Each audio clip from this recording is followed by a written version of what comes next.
ओम नमो भगवते वासुदेवाय। स्वागत है आपका हमारे चैनल पर।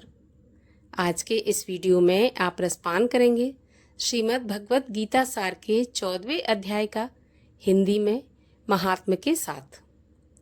अगले अध्यायों की कथा सुनने के लिए अगर अभी तक आपने चैनल को सब्सक्राइब नहीं किया है तो चैनल को सब्सक्राइब करके बेल आइकन पर प्रेस कर लीजिए और आज की कथा अच्छी लगे तो लाइक करके एक शेयर भी कर दीजिए। साथ ही साथ कमेंट में अपने विचार भी अवश्य लिखिए।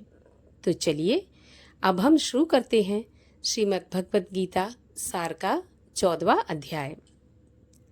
भगवान श्री कृष्ण ने कहा, फिर भी ज्ञानों में श्रेष्ठ ज्ञान मैं तुम्हें बताता हूँ, जिसको जानने से सारे मुनिजन मोक्ष रूप परम सिद्धि को प्राप्त हुए हैं। इस ज्ञान की सहायता से मेरे स्वरूप को प्राप्त हुए लोग सृष्टि के समय जन्मते नहीं और प्रलय काल में कष्ट नहीं पाते। हे अर्जुन, पर ब्रह्म मेरी योनि है, मैं उसमें गर्भ को रखता हूँ और उसमें भूतों की उत्पत्ति होती है।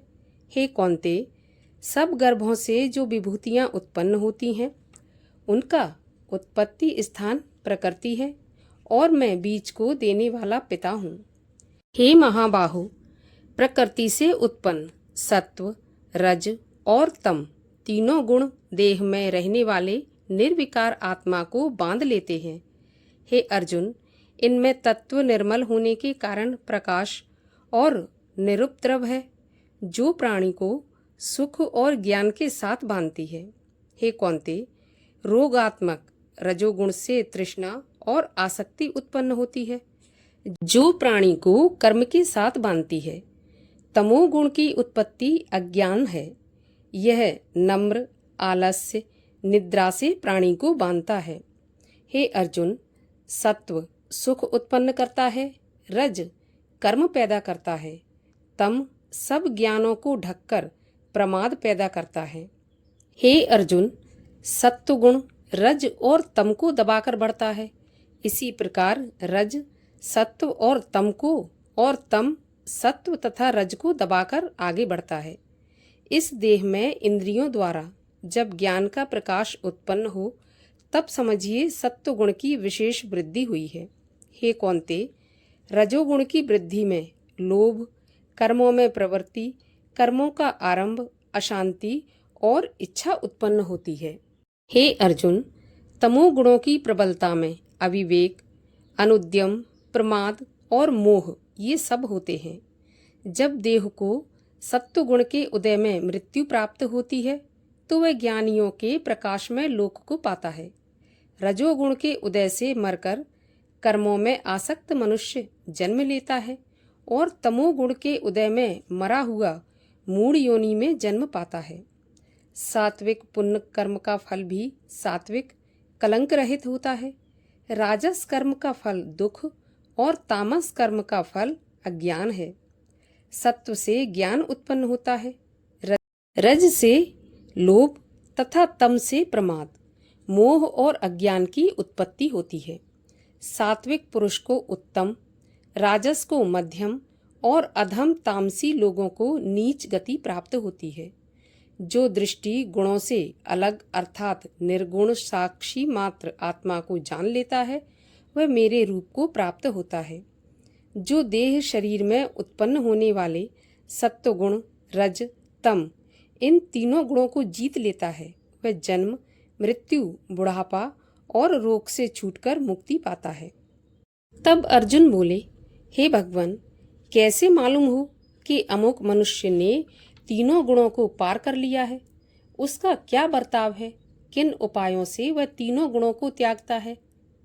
तब श्री कृष्ण बोले, हे पांडव, प्रकाश, प्रवृत्ति और मोह होने से जो दुखी ना हो और निवृत्ति होने से उनकी इच्छा ना करे, उदासीन मनुष्य के समान जिसको सभी दुख समान हैं और गुणों के कर्म होते ही रहते हैं, यह जानकर जो निश्चिंत रहता है और कभी विचलित नहीं होता, जिसको सुख और दुख, मिट्टी, पत्थर और स्वर्ण, प्रिय और अप्रिय, निंदा और स्तुति सभी एक समान है, जो धीर है, जिसने सभी बखेड़े छोड़ दिए हैं उसे गुणातीत कहते हैं।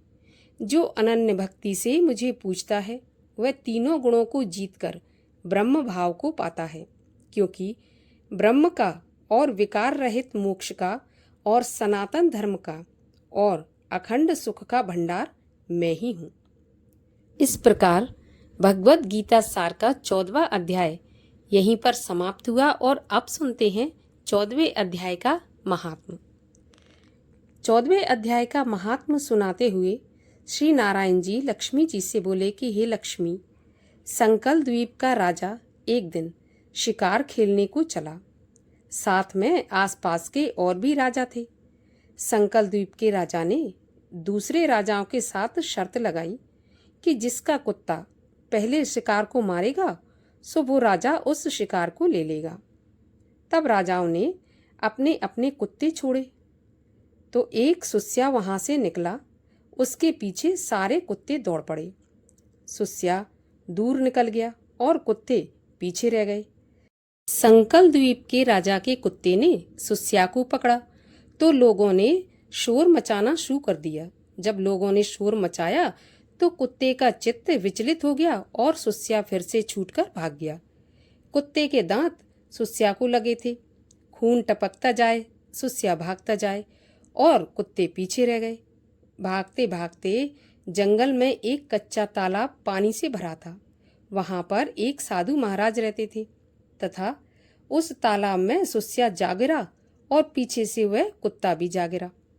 इतने में राजा भी घोड़ा दौड़ाकर वहां पहुंच गया तो देखा कि दोनों तालाब में मरे पड़े हैं और उन्होंने देव देह पाकर बैकुंठ धाम जाने को तैयार हैं।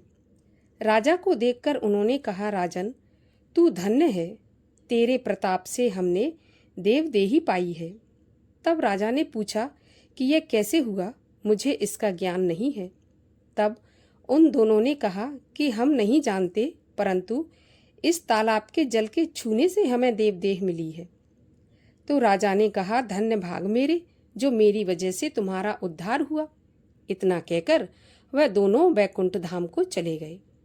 राजा ने नमस्कार करके उन साधु महाराज से पूछा कि महाराज, मुझे एक बात बताइए, ये कैसा आश्चर्य है, सुस्या और कुत्ते दोनों का इस जल के स्पर्श करने से उद्धार हो गया, ये कैसा जल है?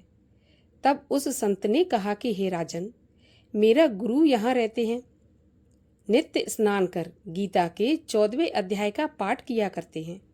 मैं भी यहाँ स्नान करके गीता का पाठ करता हूँ। राजा ने कहा, धन्य है जो आपके प्रताप से ऐसी योनियों का उद्धार हुआ और मेरे धन्य भाग हैं जो मुझे आपका दर्शन हुआ। तब श्री नारायण जी ने कहा कि हे लक्ष्मी, ये मैंने 14वें अध्याय का महात्म तुमको कहा है और तुमने सुना है। इसके साथ 14वें अध्याय का महात्म भी समाप्त होता है। अगर कथा आपको जरा सी भी अच्छी लगी हो तो एक लाइक अवश्य कर दीजिए और कमेंट में अपने विचार भी अवश्य लिखिए।